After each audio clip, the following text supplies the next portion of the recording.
வணக்கம், என் பேர் தீபக். இந்த வீடியோவில் வந்து அடிப்படை ஃப்ரெஞ்சு வசனங்கள் 8 நீங்கள் பார்க்க போகிறீங்க. இதில் வந்து நீங்கள் தொடக்கத்திலேருந்து ஃப்ரெஞ்சு படிக்க வருபவர்களுக்கு இந்த 8 வசனங்கள் வந்து மிக உதவிகரமாக இருக்கும். வாங்க தமிழில் ஃப்ரெஞ்சு கற்போம்.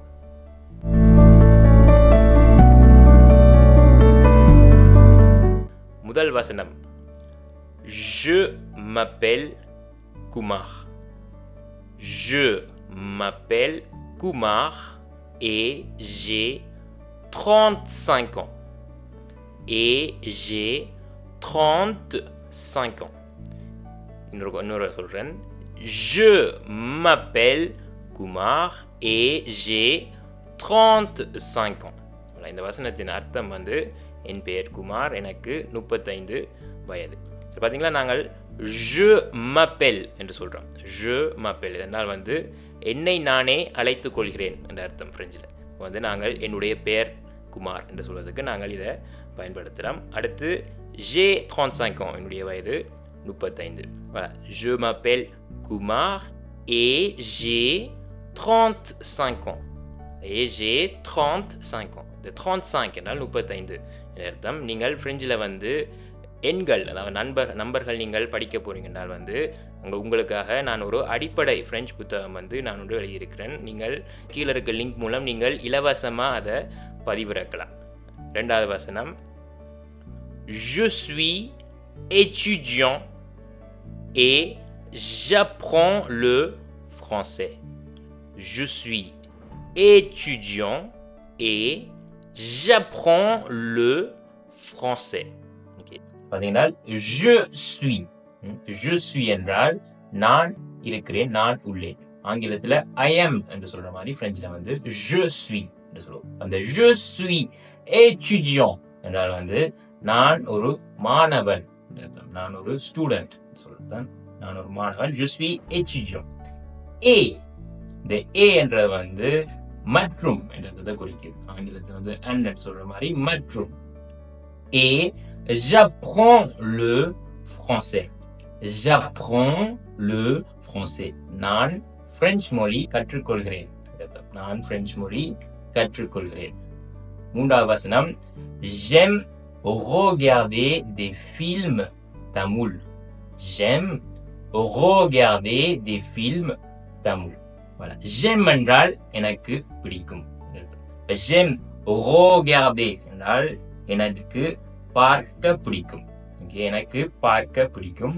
des films தமிழ் திரைப்படங்கள். அப்ப எனக்கு தமிழ் படங்கள் பார்க்க பிடிக்கும். நாலாவது வசனம், இன்றைக்கு காலம் நல்லா இருக்கிறது, இன்றைய வானிலை நல்லா இருக்கிறது என்று சொல்றதுக்கு வந்து நாங்கள் பிரெஞ்சில் வந்து il fait beau aujourd'hui. Il fait beau aujourd'hui என்று சொல்லுவோம். il fait beau என்றால் அழகான அர்த்தம். aujourd'hui என்றால் இன்று. ஐந்தாவது வசனம், je vais au travail en bus tous les matins. Je vais au travail en bus tous les matins. je vais என்றால் வந்து நான் செல்கிறேன் அர்த்தம். நான் செல்கிறேன், je vais. je vais au travail, நான் வேலைக்கு செல்கிறேன். நான் வேலைக்கு செல்கிறேன். en bus என்றால் பஸ் என்றால் பேருந்து. tous les matins என்றால் ஒவ்வொரு காலையும். every morning சொல்ற மாதிரி tous les matins. அப்ப je vais au travail tous les matins. bien. அடுத்து ஆறாவது வசனம் வந்து je vis dans un appartement avec ma famille. Je vis dans un appartement avec ma famille. Je vis என்றால் நான் வாழ்கிறேன். dans un appartement என்றால் நான் ஒரு அடுக்குமாடி குடியிருப்பில் வாழ்கிறேன். dans un என்றால் வந்து ஆங்கிலத்தில் இந்த என்று சொல்ற மாதிரி, அங்க பிரெஞ்சில் வந்து dans un. avec ma famille.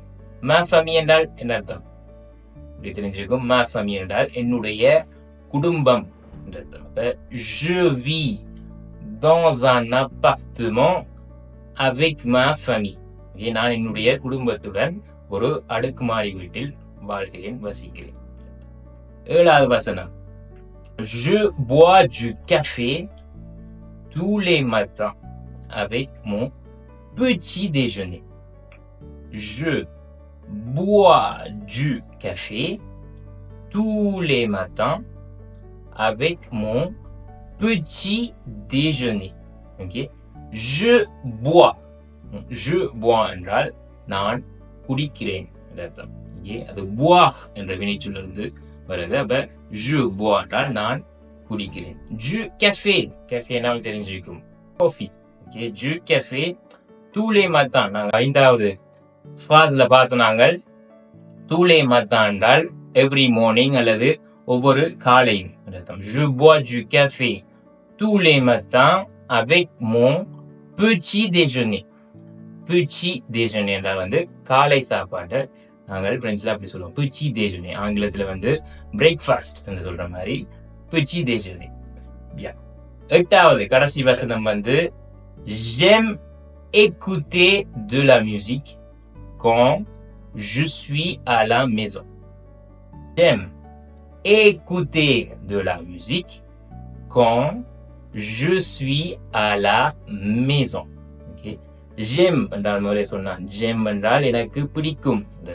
j'aime écouter. écouter என்றால் கவனித்து கேட்டல். ஆங்கிலத்தில் to listen என்று சொல்ற மாதிரி j'aime écouter de la musique. எனக்கு இசை கேட்க பிடிக்கும்.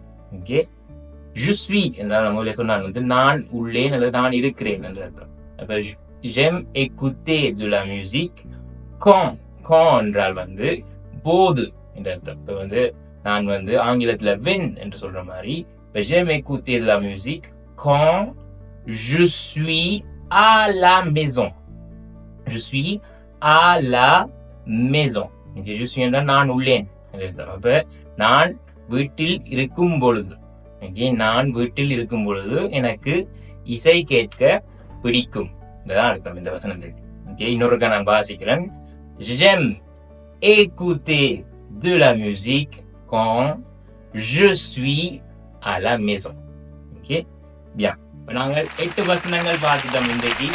இனி வந்து நான் தொடர்ந்து இந்த மாதிரி வீடியோக்கள் நான் உங்களுக்கு செய்வேன். இந்த மாதிரி வீடியோக்கள் பிடிச்சிருந்தா வந்து உங்களுடைய கருத்துக்களை நீங்கள் கமெண்ட்ஸ்ல போடலாம். இதே மாதிரி இந்த மாதிரி வீடியோக்கள் செய்கின்ற என்னுடைய முதல் நோக்கம் என்னென்னா வந்து இப்ப இருக்க இந்த தொழில்நுட்பங்களை பயன்படுத்தி இந்த பிரெஞ்சு மொழியை வந்து எங்களுடைய தமிழாக்களுக்கு எவ்வளவு சுலபமா கொண்டு போய் சேர்க்கிறதா என்னுடைய நோக்கம். இது பிடிச்சிருந்தா நீங்கள் லைக், கமெண்ட், ஷேர் பண்ணுங்க. கீழே இருக்கிற இந்த சப்ஸ்கிரைப் பட்டனையும் நீங்கள் மறக்காம அமர்த்துங்க. இன்னொரு வீடியோல சந்திப்போம். நன்றி.